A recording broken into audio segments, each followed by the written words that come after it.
मधली ही दृश्य आपण पाहतोय। पोलिसांकडून कार्यकर्त्यांची धरपकड सुरू करण्यात आलेली आहे। मात्र हा मोर्चा सुरूच राहणार असा इशारा मनसे नेते संदीप देशपांडे यांनी दिला आहे। मराठी माणसाचा विजय मोर्चा आम्ही काढणार।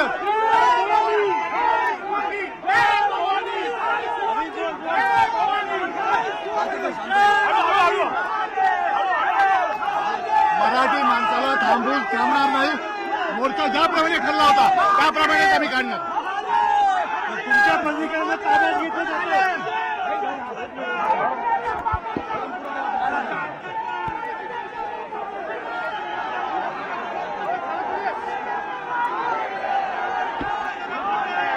काढलेल्या मोर्चाला उत्तर देण्यासाठी आज मनसेकडून मोर्चाची घोषणा केली होती। मात्र पोलिसांनी त्या मोर्चाला परवानगी नाकारत असंख्य आंदोलकांची धरपकड करायला सुरुवात केलेली आहे आणि त्यामुळे महाराष्ट्रातलं मुंबईतलं हे वातावरण तापलेलं आहे।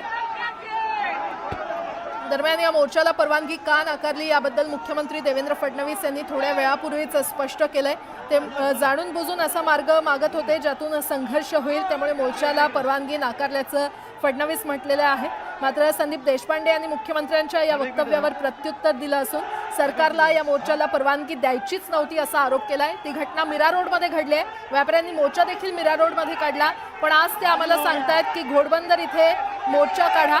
जर घटना मीरा रोडमध्ये घडली आहे तर घोडबंदरच्या मार्गावर मोर्चा काढून काय फायदा असं संदीप देशपांडे यांनी म्हटलेलं आहे। सध्या ही मीरा रोडमधली दृश्य आपण पाहतोय। मराठी एकीकरण समितीचे कार्यकर्ते आणि मनसैनिक आक्रमक झालेले पाहायला मिळत आहेत। मराठी अस्मितेसाठी हा मोर्चा असल्याचं त्यांचं म्हणणं आहे।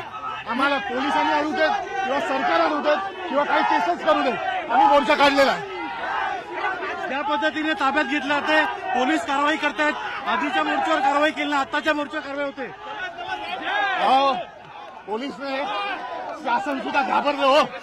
जागेवर केवळ हा पक्षीय मोर्चा नाही, मराठी माणसाची उतरली त्याच्याकरता सरकार झुकलेलं आहे आणि आमचा मोर्चा काढलेला आहे। या पद्धतीनं तुमच्या पदाधिकाऱ्यांना ताब्यात घेतलंय, काय सांगाल? मी शांततेत विनंती करतो, ताबडतोब पदाधिकाऱ्यांना आमच्या सोडून द्यावं। आता जिथे थांबलेले होते ते दरवाजे आम्ही उघडून इकडे मोर्चात आलेलो आहोत।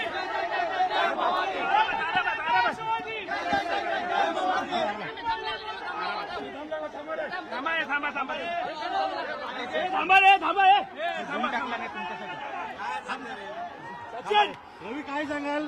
या पद्धतीनं मोर्चाला कुठेतरी चेपण्याचं काम केलं, त्यांनी आम्हाला सगळ्यांना कार्यकर्त्यांना उचलून डांबलं होतं। या सरकारचा मी निषेध करतो।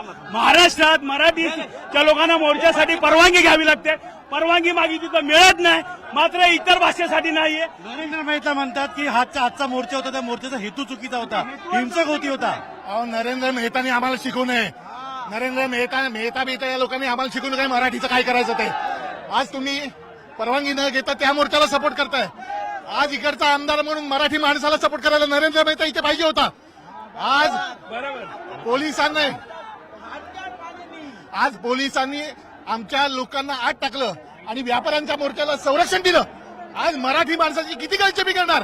आज मराठी माणसाच्या रेट्याला सरकार पण घाबरलंय, पोलीस पण घाबरलंय। आम्ही मोर्चा काढलेला आहे। अविनाश अजूनही ताब्यात पोलीस दडपशाहीने तुमचं आंदोलन पूर्णपणे दबावामध्ये तोडू पाहताय का? अहो, मराठी विषयी दडपशाही आम्ही कदापि सहन करणार नाही। महाराष्ट्र नवनिर्माण सेना आहोत आम्ही। हा मोर्चा आम्ही ठरवला तसाच निघालेला आहे आणि चालू आहे मोर्चा। मंत्री प्रताप सरनाईक इथे येतात। त्या झोलारचं काय ऐकता तुम्ही? ते तिकडे गुजरात आणि केंद्रात ते पाय चाटणारे ही लोक आम्हाला महाराष्ट्रात नकोयत। आता हिंदी सक्तीपासून आजच्या मोर्चाला जी काही बंदी केलेली आहे, मराठी माणसाला दडपण्याचा हा जो काही विषय चाललेला आहे, मराठी माणूस एकत्र झालेला आहे आणि ही एकजूट आता फार मोठा। प्रथम सरनाईक येते, विरोध केला त्यांचेच मंत्री प्रताप सरनाईक आता सहभागी होत आहे मोर्चात। अहो, हे हास्यास्पद आहे। सकाळी सरनाईक साहेब म्हणले की गृहमंत्र्याची परवानगीच नाहीये मोर्चाला पोलिसांना असं काही सांगण्याची। जर परवानगी नव्हती तर सस्पेंड करून टाका पोलिसांना। आज गृहमंत्री सांगितल्याशिवाय पोलीस स्टेशन मध्ये तरी बाहेर पडतो का? हा सगळा खोटा बेबनाव आहे। जर अशी गोष्ट होती तर प्रताप सरनाईकांनी सकाळी मुख्यमंत्र्यांशी बोलून ह्या मोर्चाला परवानगी आणली पाहिजे होती. या मेरडमध्ये मराठीला 18% मराठी आहेत आणि फक्त मतांपुरता पाहिलं जातं. मराठी कुठेतरी बाजूला केले जातात. सामान्य जनते देखील आम्ही प्रतिक्रिया घेतल्या. बरेच सामान्य जनता कुठल्या पक्षाशी संबंध नाही असे मराठी लोक त्यांना देखील ताब्यात घेतले. त्यांचा कुठलाही पक्षीय संबंध नाही. त्या मराठी भगिनी मराठी भाऊ आमचे रस्त्यावर आलेले त्यांना अटक केली आहे.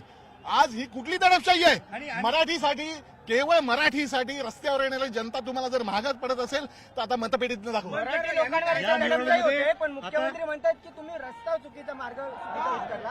ते दडपशाही होते यावर एकही शब्द बोलत नाही. मुख्यमंत्र्यांना मी सांगू इच्छितो की मुख्यमंत्री साहेब सध्या तुमचा रस्ता चुकलेला आहे. तुमचा रस्ता महाराष्ट्रात फिरत नाही, तो डायरेक्ट इथून गुजरात मार्गे दिल्लीला जातो. बरेचसे पदाधिकारी आपल्या इकडे येणार आहेत का? राज ठाकरेंच्या संदर्भात काय बोलणं झालं का? त्यांची याच्यावर काय प्रतिक्रिया होती? भेट घेण्यासाठी गेले होते, काय बोलणं झालं? साहेबांनी स्पष्ट साहेबांची भूमिका माननीय राजसाहेबांची भूमिका माहिती आहे. जिथे जिथे मराठीवर अन्याय होईल तिथे लाथ मारून आम्ही तो अन्याय दूर करू आणि त्याचाच हे द्योतक आजचा मोर्चा आहे. पण आता या राज ठाकरे येतील का?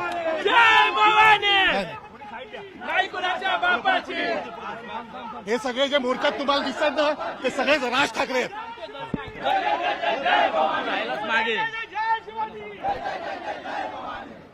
मोर्चा गेला पुढे चल. तर मीरा रोडमध्ये आता मनसैनिक आणि मराठी एकीकरण समितीचे कार्यकर्ते आक्रमक झालेले पाहायला मिळत आहेत. कार्यकर्त्यांकडून जोरदार घोषणाबाजी केली जाते आणि हा मोर्चा असाच सुरू राहणार असा इशारा त्यांनी दिलेला आहे, असं वक्तव्य त्यांनी केलेलं आहे. आज मीरा भाईंदर इथे आंदोलन होतं, त्याला परवानगी नाकारली. अजूनही तिथे मोठ्या संख्येने प्रत्येक मराठी माणूस असेल किंवा आपल्या पक्षाचे कार्यकर्ते पदाधिकारी असतील त्यांची धरपकड सुद्धा गेली, नोटीस दिल्या. अजूनही तिथे धरपकड सुरू आहे. अशात आता या घटनेसाठी सुद्धा मीरा भाईंदरमध्ये माथाडी संघटनेचे पदाधिकारी किंवा तुम्ही पोहोचणार आहात. आता हे सर्व झालेलं आहे. साहेबांचा सन्मान आणि राजसाहेबांचा आशीर्वाद घेतला. आता आम्ही सर्वजण इकडनं जे 200-300 लोक आहेत ते सर्व तिकडे जमा होत आहे. बाकीचे अर्धे लोक रस्त्यात आम्हाला भेटणार आहेत. मला वाटते एक अर्ध्या एक तासामध्ये अजून 4-5 हजार लोक मुंबईतनं मीरा रोडमध्ये पोहोचतील. साहेबांनी काही आदेश दिले? त्याबद्दल काही सांगितलं की आंदोलन सुरू आहे, अनेक पदाधिकारी सर्वांना माहिती आहे, मराठी माणसांना माहिती आहे. आम्ही तर पक्षाचे पदाधिकारी पोहोचत आहेत, पण ज्या सामान्य लोकांना कळतं आहे मुंबईमध्ये की मराठी जी गळचेपी होते मराठी माणसाला कुठेतरी पोलिसांकडनं त्रास चालू आहे किंवा जोर जबरदस्ती चालू आहे. त्यावेळी मराठी माणूस पण आता मीरा रोडला मीरा भाईंदरला जायला तयार झाला. साहेबांनी काही आदेश दिले किंवा काही मत व्यक्त केलं का त्या मराठीसाठी जिथे जिथे मराठीवर अन्याय होईल तिथे तिथे महाराष्ट्र सैनिक राजसाहेबांच्या आदेशाची वाट बघत नाही, स्वतःहून पोहोचतो आणि साहेबांनी आदेश दिला तर त्यापेक्षा जास्त लोक पोहोचतात.